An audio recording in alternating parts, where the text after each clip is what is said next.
एक असुर है हिरण्यकशिपु, भगवान के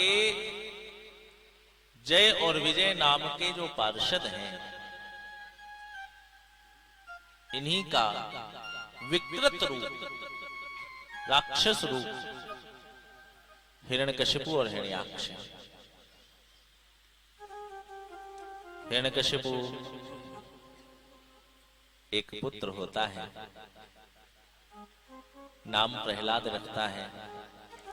असुर है, संपूर्ण ब्रह्मांड में सचराचर में आतंक करके सबको जीत लेता है, इंद्र को भगा देता है। और उसके उपरांत ब्रह्मा जी की तपस्या करके ब्रह्मा जी से कहता है, ब्रह्मा जी मैं अमर हो जाऊं, कोई मुझे मार ना सके। ब्रह्मा जी ने कहा मार ना सके इसका अर्थ, हाँ मैं नित्य रहूं। ये मार ना सके इसका अर्थ आप समझते हैं कि हम कभी जाए ही ना, नित्य हमेशा। तो ब्रह्मा जी ने कहा ये संभव नहीं। तो कहा नहीं मुझे तो यही चाहिए। ब्रह्मा जी ने कहा एक की जगह है बहुत से वरदान मांगा, एक वरदान नहीं अनेक दे दूंगा, लेकिन अमरता का वरदान नहीं दूंगा। तो हिरण्यकशिपु ने कहा अच्छा अनेक वरदान दे दोगे? हाँ। तो हिरण्यकशिपु ने सोचा ठीक है, जैसे कोई कमरा है, कोई कक्ष है, और उसमें खिड़की से, दरवाजे से, रोशनदान से सब कहीं से हवा आ रही। बात सुनो, ध्यान देना। तो क्या करते हैं, दरवाजा बंद करते हैं, खिड़की बंद करते हैं, रोशनदान बंद करते हैं कि हवा आना बंद हो जाए। शीतलहर चल रही है तो धीरे से दरवाजा बंद किया, अब हवा कम हो गई, अच्छा खिड़की भी बंद कर दो, हवा और कम हो गई। अभी वो रोशनदान खुला है, उसको बंद कर दो, और कम हो गई। इसका अर्थ क्या हुआ? हिरण्यकशिपु ने विचार किया कि हम अपनी मृत्यु के सारे रास्ते बंद कर दें। अमरता मांगी है, नहीं दे रहे ब्रह्मा जी, बुद्धि लगाते हैं, कुछ ऐसा करेंगे कि हम ना मरें, हम अमर हो जाएं। रावण ने भी तो यही किया था कि हम अमर हो जाएं, ऐसा कुछ करें। बुद्धि लगाई, हिरण्यकशिपु ने भी लगाई। अच्छा ब्रह्मा जी एक काम करो, क्या? हम अनेक वरदान मांगेंगे। ठीक है मांग लो। कौन सा वरदान? ब्रह्मा जी मैं ना दिन में मरूं ना रात में मरूं। ब्रह्मा जी ने कहा तथास्तु। दूसरा वरदान, ब्रह्मा जी मैं ना ऊपर मरूं ना नीचे मरूं, तथास्तु। ना अंदर मरूं ना बाहर मरूं, तथास्तु। ना नर से मरूं ना पशु से मरूं, तथास्तु। न जड़ से मरूं न चेतन से मरूं, एवमस्तु तथास्तु। न अपने से मरूं न पराये से मरूं, तथास्तु। ब्रह्मा जी 12 महीने में न मरूं, तथास्तु। 27 नक्षत्र में न मरूं, तथास्तु। ब्रह्मा जी एक बात बताओ, क्या सबको आप ही बनाते हो ना? हाँ। मुझे भी आपने बनाया है? हाँ। दुनिया में जो आते हैं सबको कौन बनाता है? मैं बनाता हूं। ब्रह्मा जी आपके बनाए बगैर कोई दुनिया में नहीं आ सकता? नहीं। अच्छा, तो आपके बनाए हुए किसी भी प्राणी से मेरी मृत्यु ना हो। सारे के सारे मार्ग बंद कर दिए मृत्यु के। ऐसे ना मरूं, वैसे ना मरूं, ऊपर ना मरूं, नीचे ना मरूं, अंदर ना मरूं, बाहर ना मरूं, शत्रु से ना मरूं, मित्र से ना मरूं, जिंदा से ना मरूं, मुर्दा से ना मरूं, अस्त्र से ना मरूं, शस्त्र से ना मरूं, और ब्रह्माकृत सृष्टि से भी मेरी मृत्यु ना हो। सारे मार्ग। और जब ब्रह्मा जी ने सबको तथास्तु कह दिया और ब्रह्मा जी अदृश्य हो गए, अंतर्ध्यान हो गए, तो हिरण्यकशिपु ने कहा अरे ब्रह्मा जी अब मैं अमर हूं, क्योंकि मैंने तो ऐसे वरदान मांग लिए कि अब मुझे कोई मार नहीं सकता। चल दिया। संपूर्ण भूमि पर अत्याचार, अनाचार, पापाचार, दुराचार, जितने भी आचार हैं सब होने लगे। कोई यज्ञ नहीं कर सकता, कोई धर्म नहीं कर सकता, चारों ओर महाराज विपदाएं, चारों ओर कष्ट, त्राही त्राही जनता रोने लगी। और उस जनता के कष्ट की पुकार को परमात्मा ने सुना। हिरण्यकशिपु को एक बालक का जन्म हो गया। हिरण्यकशिपु के घर में ही हिरण्यकशिपु से उद्धार प्राप्त करने के लिए भगवान ने अपने परम शक्ति को, अपने परम भक्त को भेज दिया। भगवान की सबसे बड़ी शक्ति भगवान का भक्त होता है, सबसे बड़ी शक्ति। राम जी की सबसे बड़ी शक्ति कौन है? श्री हनुमान जी। तो हनुमान जी राम जी के भक्त हैं। सबसे बड़ी शक्ति भक्त होता है। तो प्यारे, प्रहलाद जी का जन्म हो गया। नारद जी के द्वारा प्रहलाद जी की गुरु दीक्षा हुई और प्रहलाद जी महाराज थोड़ा बड़े हुए। कथा में समय ज्यादा नहीं लेंगे। और प्रहलाद जी के अंदर की भक्ति श्री नारद जी ने जागृत कर दी। और हिरण्यकशिपु ने अपने पुत्र प्रहलाद को शुक्राचार्य के पुत्र षंड और आमर्क, जिनका विद्यालय चलता था, जिनका पापालय चलता था, विद्यालय नहीं था वो, जहां पाप सिखाए जाते थे, जहां हिंसा सिखाई जाती थी, वहां पर अपने पुत्र को भेजा कि जाओ इसे राक्षस बनाना है, बहुत बड़ा वाला राक्षस बनाना है। प्रहलाद जी को लेकर के षंडामर्क आए अपने आश्रम में, अपने परिक्षेत्र में। षंडामर्क ने एक कक्ष निर्धारित कर दिया। प्रहलाद जी को उसमें रोका गया। राजा का बेटा है, सारी सुविधाएं दी गई। षंड आमर्क चले गए अपनी विद्यालय की व्यवस्था के लिए। इधर प्रहलाद जी ने सबके वस्त्र बदला दिए। जितने वहां विद्यार्थी थे जो काला चोंगा पहने हुए थे ऊपर से नीचे तक, उन सबका बदला दिया गया काला चोंगा। महाराज सुंदर भगवा वस्त्र, मस्तक पर चंदन, सबके हाथ में मृदंग, ढोल, और सबसे कहा गया कि अब सब लोग संकीर्तन करो। देखो, संकीर्तन से पाप नष्ट होते हैं। प्रहलाद जी कह रहे हैं।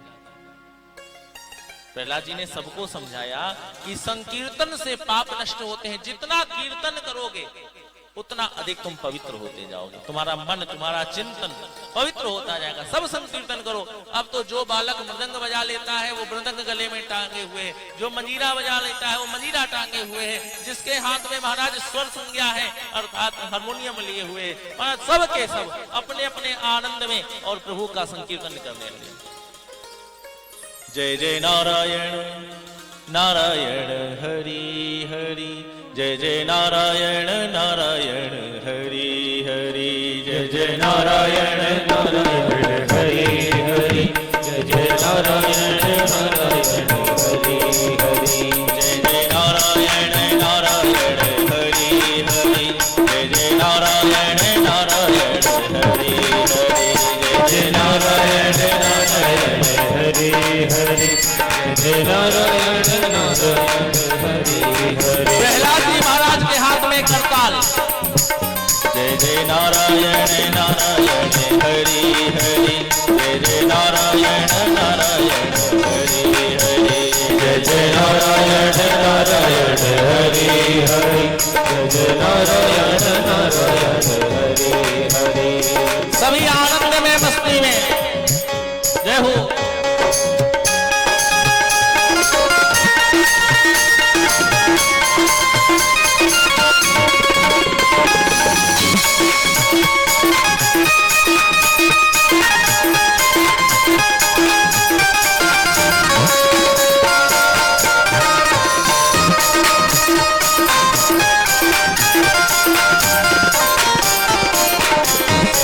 राक्षसों के जो बालक थे, जो राक्षसों की संतान थी, उन सभी के अंदर का राक्षसी भाव समाप्त होने लगा। सब महाराज प्रहलाद जी के बताए हुए दिव्य मंत्र का आनंद लेने लगे। कोई झूम रहा है, कोई नाच रहा है, कोई प्रभु के चिंतन में मस्त है। सभी प्रेम से प्रभु के दिव्य इस मंत्र का गान कर रहे हैं, सभी गा रहे हैं। जय जय नारायण नारायण हरि हरि, जय जय नारायण नारायण हरि हरि, जय जय नारायण नारायण हरि हरि, जय जय नारायण नारायण हरि हरि। उस विद्यालय के जितने सेवक कर्मचारी थे, जैसे ये ध्वनि सुनी सब आए, चारों ओर से देखने लगे। अरे विद्यालय का माहौल बदल गया। व्यवस्थाएं बदल गई। दौड़ करके तुरंत गए, शंडामर्क को सूचना दी। शंडामर्क लौट करके आए। शंडामर्क ने देखा पूरे विद्यालय के सारे बालक केवल एक ही मंत्र में लगे हुए हैं।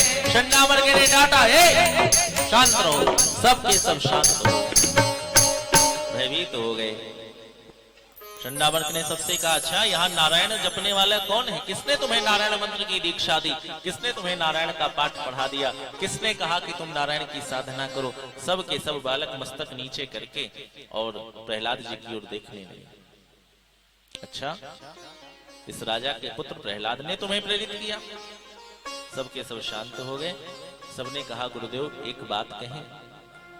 राजकुमार प्रहलाद ने कहा तो अवश्य है, लेकिन जो आनंद आया उसकी अनुभूति उसको बांटा नहीं जा सकता। अच्छा महाराज, प्रहलाद जी को लेकर के शंडामर्क पहुंच गए हिरण्यकशिपु के पास। हे राजन, ये आपका पुत्र, इसके अंदर नारायण की भक्ति जागृत हो चुकी है। ये हमारे विद्यालय में आपकी आसुरी प्रवृत्ति में आसक्त होने वाला नहीं, ये राक्षस नहीं बनेगा। अब तो इसका मन परिवर्तित हो चुका है। ये तो कोई महात्मा बनेगा, कोई संत बनेगा। अब तो हिरण्यकशिपु को क्रोध आ गया कि मेरा ही पुत्र नारायण मेरा शत्रु है और ये उसका भजन करे, ये कैसे संभव? जो राक्षसी प्रवृत्ति होती है उसके मन में ये भाव बहुत जल्दी आता है कि तुम मेरे होकर के मेरे शत्रु का चिंतन कैसे कर सकते? रावण ने भी विभीषण से यही तो कहा, मम पुर बसी तपसिन पर प्रीति, मम पुर बस तपसिन पर प्रीति, मम पुर बस तपसिन पर प्रीति, मम पुर बस तपसिन पर प्रीति, सठ मिलु जाई तिनहि कहु नीति, सठ मिलु जाई तिनहि कहु नीति, तिनहि कहु नीति, तिनहि कहु नीति। मेरे नगर में, मेरे पुर में, मेरे भवन में, मेरे राज्य में, मेरे प्रासाद में, मेरे ऐश्वर्य में रह करके, मेरा खा करके और शत्रु का गुणगान करते हो, यही बात कही किसने? हिरण्यकशिपु ने प्रहलाद से। जाओ यहां से, तुम भगवान भगवान भगवान करते हो, मैं तुझे भगवान के पास पहुंचा रहा हूं। राक्षसों को आज्ञा दे दी, जाओ इसे ऊंचे पहाड़ से फेंक दो, भगवान के चरणों में चला जाए। भगवान से प्रीति है ना, ठीक है, भगवान में मिल जाए, मुझे नहीं चाहिए ऐसा पुत्र। महाराज प्रहलाद जी को लेकर के राक्षस लोग गए, पहाड़ पे चढ़े। प्रहलाद जी पहाड़ पे चढ़ रहे हैं, नारायण नारायण करते हुए चले जा रहे हैं।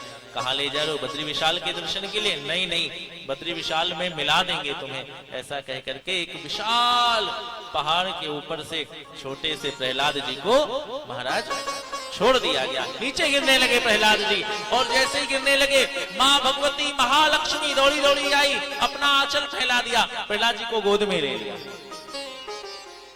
प्रहलाद जी ने देखा मैया ने रक्षा कर ली है, चरणों में गिर गए। माँ आप आ गई। मैया ने कहा, मैं कैसे ना आती। भूखा बच्चा जब अपनी माँ को याद करता है तो माँ कहीं भी हो, कुछ भी कर रही हो, दौड़ के आती है। जगदम्ब विचित्र मंत्र किम परिपूर्णा करुणास्ति चेन्मयी, अपराध परंपरा परम नहीं माता समुपेक्षते सुतम। महाराज मैं तुम्हारी माँ हूं। लक्ष्मी जी ने प्रहलाद जी को सुरक्षित किया। प्रहलाद जी नीचे उतरे, मैया को बारंबार प्रणाम किया, फिर से चल दिए। जय जय नारायण नारायण हरि हरि करते हुए फिर से भवन में प्रवेश। हिरण्यकशिपु अपनी सभा में अपने सिंहासन पर बैठा था। जैसे ही नारायण का स्वर कान में पड़ा, हिरण्यकशिपु महाराज क्रोध के कारण रक्त वर्ण का हो गया, लाल हो गया। उसने सेवकों से कहा, इसको पहाड़ से गिराया नहीं? गिराया प्रभु, बच गया। अच्छा जाओ सर्प कटा दो।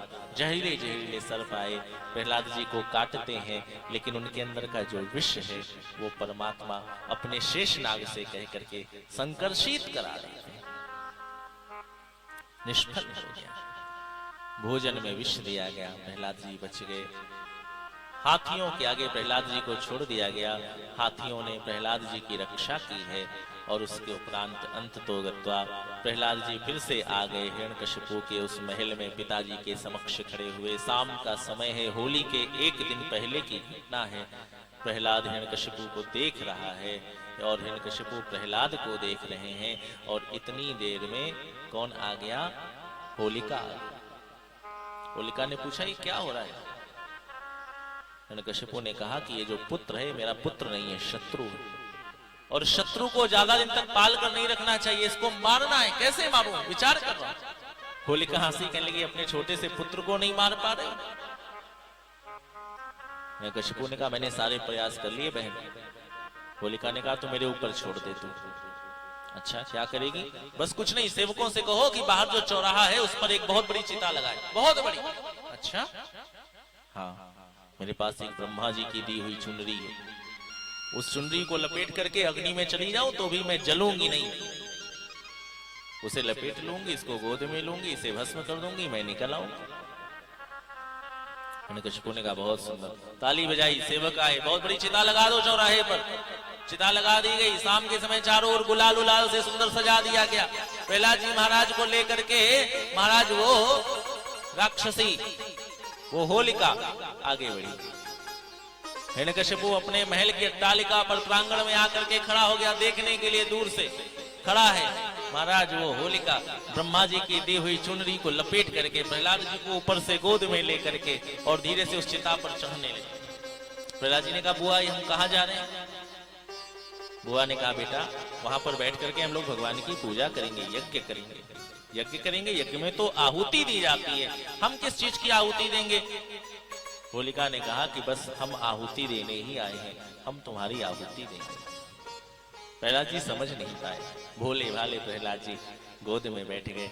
चारों ओर से सेवकों ने अग्नि लगा दी, धू धू करती हुई चिता चारों ओर से जलने लगी। धीरे धीरे उस अग्नि का केंद्र मध्य में आने लगा, और जैसे ही मध्य में आने लगा तो विशाल अग्नि की लपटें आकाश होने लगी। और ऐसे में होलिका की जो चुनरी थी वो पवन देव ने उड़ाई, और पवन देव ने उड़ा करके जो छोटे से प्रहलाद बीच में थे उनको पूरा उस चुनरी से आविष्टित कर दिया, उड़ा दिया। अब तो होलिका का शरीर जलने लगा। होलिका चिल्ला रही है, बाहर सारे लोग ढोल नगाड़े सब बजा रहे हैं। होलिका का स्वर हिरण्यकशिपु को सुनाई ही नहीं दिया। अंततः हिरण्यकशिपु समझ गया कि अब तो लगता है कि मेरा जो पुत्र है, मेरा जो ये शत्रु है, ये नष्ट हो गया।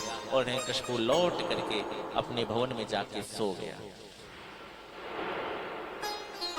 दूसरे दिन सुबह उठा, और सुबह उठ करके लोग क्या करते हैं, राजा महाराजा लोग, बड़े बड़े लोग क्या करते हैं, अपनी छत पर या कहीं पार्क में कहीं आते हैं टहलने के लिए। तो बस हिरण्यकशिपु भी अपने उस प्रासाद में, अपने उस महल की छत पर बाहर आया, और जैसे अभी नेत्र ठीक से खुले हुए नहीं थे, नेत्र खोला तो देखा सामने जो रात में चिता जलाई गई थी उसकी राख पूरे चौराहे पर पड़ी हुई है, और उस राख के बीच में एक बालक कोई चुनरी ओढ़े हुए बैठा है और उस राख को खेल रहा है। हिरण्यकशिपु का ध्यान गया, कौन हो सकता है? बहन तो है नहीं, पुत्र है, प्रहलाद है। हिरण्यकशिपु ने सेवकों से कहा, जाओ देखो कौन है। सेवक लोग गए, देखा प्रहलाद जी उस राख में खेल रहे थे। सेवक लोग प्रहलाद जी को लेके आए, स्नान कराए। इधर जल्दी से हिरण्यकशिपु भी स्नान किया, श्रृंगार किया, मुकुट धारण किया। सभा में सारे सभासद आ गए, मंत्री सब आ गए, सेनापति आ गए, बड़े बड़े राक्षस आ गए। सभा लग गई। हिरण्यकशिपु सभा में आकर के विराजमान हुआ, और उन सभा के मध्य में आज छोटे से प्रहलाद जी स्नान किए हुए, मस्तक पर महाराज केसर का तिलक लगाए हुए, वैष्णव तिलक, और प्रहलाद जी धीरे से उस सभा में प्रवेश कर रहे हैं। और जब प्रवेश कर रहे हैं तो प्रहलाद जी के मुख से क्या निकल रहा है? श्रीमन्नारायण नारायण हरि हरि, श्रीमन्नारायण नारायण हरि हरि, श्रीमन्नारायण नारायण हरि हरि, श्रीमन्नारायण नारायण हरि हरि, श्रीमन्नारायण नारायण हरि हरि, श्रीमन्नारायण नारायण हरि हरि, श्रीमन्नारायण नारायण हरि हरि, श्रीमन्नारायण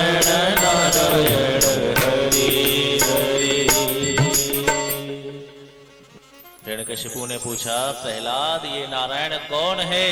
प्रहलाद जी ने कहा, पिताजी जिसने मेरी इतनी बार रक्षा की है वही तो नारायण है। प्रहलाद, नारायण ने तुम्हारी रक्षा की, वो तुम्हें बचाने आता है। हाँ, आज बचाने आएगा। अब तक मैंने अपने सेवकों से कहा तुम्हें मारने के लिए, आज मैं तुम्हें मारूंगा, बचाने आएगा। हाँ पिताजी, आएगा नहीं है, बचाएगा। कहाँ है? पिताजी ऐसे नहीं मिलता, ऐसे नहीं दिखता। कैसे दिखता है? विधि क्या है दिखने की? प्रहलाद जी ने कहा, पिताजी 9 प्रकार की विधि है जिससे भगवान के दर्शन होते हैं। कौन सी? नवधा भक्ति, श्रवणम कीर्तनम, स्मरणम विष्णोर्पाद सेवनम, अर्चनम वंदनम दास्यम, सख्य आत्मनिवेदनम। ये 9 मार्ग हैं, 9 भक्ति है। नवधा भक्ति है। प्रथम भगति संतन कर संगा, दूसर रति मम कथा प्रसंग। पिताजी इसके द्वारा दिखती है। हिरण्यकशिपु ने कहा, मेरे बस का नहीं, मुझे कैसे दिखेगा? पिताजी प्रकट करना पड़ेगा। अच्छा, मैं प्रकट कर सकता हूं? प्रहलाद जी ने कहा, चाहो तो प्रकट कर सकते हो। कहाँ है? मैं प्रकट करना चाहता हूं। इस तलवार में है? हाँ पिताजी, इस तलवार में है। महाराज हिरण्यकशिपु ने अपनी तलवार को अपनी जंघा पर पटका, 2 टुकड़े हो गए। देख, मैंने तेरे भगवान को तोड़ दिया। प्रहलाद जी हंसे। पिताजी, दोनों टुकड़ों में है, पूर्ण रूपेण है, पूरा पूरा है। ऐसा नहीं कि 2 टुकड़े हो गए तो आधा इसमें है, आधा इसमें, सर इसमें है, धड़ इसमें है, या धड़ इसमें है, सर इसमें नहीं, पूरा पूरा है। अच्छा, ये जो खंभ है, इस खंभ में क्या तुम्हारा भगवान है? प्रहलाद जी ने हाथ जोड़ा, खंभ का दर्शन किया और कहा, पिताजी अरो ऋणियान महतो महियान, कोई ऐसी चीज है ही नहीं जहां मेरा भगवान ना हो। बस केवल दिखता नहीं है। क्यों? क्योंकि देखने वाले की दृष्टि में वो योग्यता का है। मुझे दिख रहा है, आपको नहीं दिख रहा है। हिरण्यकशिपु ने कहा, रे बल के आगे सब दिखाई देता है। महाराज हिरण्यकशिपु ने अपनी मुष्टि बनाई और अपने बल के अहंकार में आकर के अपने सभा मध्य लगे हुए उस विशाल काय स्तंभ में जो एक मुष्टि करते हुए महाराज पूरा का पूरा वह खंभ गड़गड़ाता हुआ, उसका मल, उसके अंदर के जितने भी महाराज उस खंभ के अंदर का मल था, वो विकार था, वह विकार नीचे इकट्ठा हो गया और उस विकार के मध्य से, खंभ के मध्य से, खंभ के अंदर से भगवान नरसिंह का प्राकट्य छोटे से रूप में, सुंदर सा रूप है। कैसा? मुख सिंह का है और शरीर नर का है। विराट होने लगे भगवान, धीरे धीरे बड़े होने लगे। विशाल का है शरीर, सभा छोटी पड़ गई। भगवान का विशाल स्वरूप, बड़े बड़े बाल, बड़ा बड़ा मुख, बड़े बड़े दांत, बड़े बड़े नेत्र, मूंछ के बाल, महाराज गर्दन पर बब्बर शेर के समान महाराज भगवान के गर्दन पर बाल है। भगवान का विशाल का शरीर, हाथों के नाखून, प्रभु के लंबे लंबे नाखून, लिपलपाती हुई जिभ्या बाहर निकली हुई इधर उधर, रसना से जिभ्या से लाल टपक रही है। और भगवान महाराज अपने बालों को हिलाते हुए जब खड़े हुए तो आकाश के सारे तारे इधर उधर डगमगाने लगे। भगवती लक्ष्मी आ गई, नारद आ गए, देवराज इंद्र आ गए। सभी भगवान को शांत करना चाहते हैं, प्रणाम करना चाहते हैं। ब्रह्मा जी भगवान की स्तुति कर रहे हैं, जय घोष कर रहे हैं, बोले नरसिंह भगवान की जय हो। महाराज नरसिंह धीरे से खड़े हुए, चले किधर जा रहे हैं? जिधर वहां हिरण्यकशिपु खड़ा हुआ है। भगवान नरसिंह ने हिरण्यकशिपु को देखा। हिरण्यकशिपु थोड़ा धीमे, बहुत तेज म्यूजिक होने पर फिर बोलने में समस्या। महाराज हिरण्यकशिपु ने भागने की चेष्टा की। भगवान नरसिंह ने पीछे से झपट्टा मारकर, जैसे कभी देखो सिंह अपने मृग को पकड़ता है, अपने शिकार को पकड़ता है, भगवान ने पीछे से झपट्टा मार करके पकड़ लिया और पकड़ करके भगवान ने अपने पास बैठा ला। हे हिरण्यकशिपु, मेरे भक्त पर तुमने बहुत कष्ट किया, अब तेरा अंत समय है।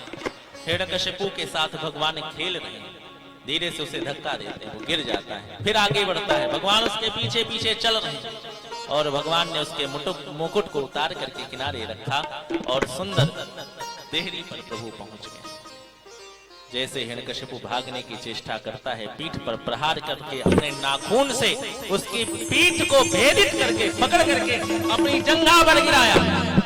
हिरण्यकशिपु कुछ कहना चाहते हो? हाँ, ये राक्षस श्रेष्ठ बताओ क्या बात है? उस राक्षस ने कहा, प्रभु मेरे साथ छल हुआ, ब्रह्मा जी का वरदान आज पूरा नहीं हो रहा। अच्छा क्यों? मैंने कहा था मैं ना दिन में मरूं ना मैं रात में मरूं। भगवान ने कहा, अरे पागल, देख शाम का समय, संधि बेला, गोधूली बेला है, ये तेरे मोक्ष का समय है। अच्छा हाँ, लेकिन मैं ना अंदर मरूं ना बाहर मरूं। भगवान ने कहा, कहाँ तू अंदर है और ना तू बाहर है, तू देहली पर है। देहली ना अंदर होती है ना बाहर होती है। हाँ हाँ, मैं ना ऊपर मरूं ना नीचे मरूं, बिल्कुल तू मध्य में मरेगा, मेरी जंघा पर तेरी मृत्यु होगी। ना तू ऊपर है ना तू नीचे है, न शत्रु से मरूं ना मित्र से मरूं। हे हिरण्यकशिपु, हे राक्षस, मैं भगवान हूं, मैं किसी का शत्रु नहीं हूं, मैं किसी का मित्र नहीं, न जिंदा से मरूं ना मुर्दा से मरूं। हाँ, ये नाखूनों से तेरे को मारूंगा, ये ना तो जिंदा है ना मुर्दा है, ना अस्त्र से मरूं ना शस्त्र से मरूं। हाँ हाँ, कोई अस्त्र शस्त्र तुम्हारी मृत्यु में कारक नहीं होगा, न 12 महीने में मरूं। अरे मलमास चल रहा है। अच्छा, 27 नक्षत्रों में ना मरूं, अभिजित मुहूर्त है, अभिजित नक्षत्र है। अच्छा, लेकिन हाँ, ब्रह्मा जी के बनाए हुए से ना मरूं। भगवान मुस्कुराए, सिंह ने गर्जना की, अरे हिरण्यकशिपु, ब्रह्मा सिंह को बनाता है, ब्रह्मा नर को बनाता है, लेकिन ब्रह्मा नरसिंह को नहीं बनाता। और ध्यान रखना, ये नरसिंह ब्रह्मा को बनाता है, ब्रह्मा इस नरसिंह को नहीं बनाता। और इस प्रकार से भगवान ने अपने दोनों हाथों को आकाश में उठाया, विशाल गाय नाखूनों को लहराते हुए सारे देवता धर कांपने लगे और भगवान ने बोल नरसिंह भगवान की जय हो। एक क्षण में महाराज उसका पूरा उदर फट गया, अंतड़ियां सब बाहर आ गईं, रक्त की फुहार निकली, भगवान नरसिंह का श्रृंगार हो गया। जैसे सिंह अपने शिकार को खींचने के बाद, उसका भक्षण करने के बाद उसके मुख में सब रक्त लग जाता है, उसी प्रकार से भगवान के मुख में सब उस राक्षस का रक्त लग गया। और भगवान की लपलपाती हुई जिह्वा धीरे धीरे अपने मुख के लगे हुए उस रक्त को, जैसे यह मांसाहारी जीव उस रक्त का को अंदर चूसता है, खींचता है, वैसे प्रभु ने किया। सब भयभीत हो गए, सबने कहा, मैया लक्ष्मी आप प्रभु को शांत करो। मैया लक्ष्मी सामने नहीं आ रही। नहीं नहीं, मेरे नारायण बड़े सुंदर हैं, ये मेरे नारायण नहीं, ये मेरे प्रभु नहीं। अच्छा, लक्ष्मी मैया ये नारायण नहीं है? सबने कहा, प्रहलाद जी आप ही बताओ माँ को कि यही नारायण है। प्रहलाद जी आगे बढ़े, माँ यही तो प्रभु, जो सारे रूपों में, जो भक्त के लिए क्या ना बन जाए। आज पशुवत स्वरूप भगवान ने धारण किया और पशुवत कर्म भगवान ने किया है धर्म की रक्षा के लिए। अधर्म रूपी राक्षस, अत्याचार रूपी राक्षस, आतंकवाद रूपी राक्षस को मारने के लिए भगवान ने पशुवत रूप रखा। भगवान का एक ही सिद्धांत है, धर्म की जय होनी चाहिए और अधर्म का नाश होना चाहिए। आज प्रहलाद जी ने भगवान की दिव्य स्तुति की और स्तुति करने के उपरांत भगवान प्रहलाद जी को गोद में लिए। जैसे गाय अपने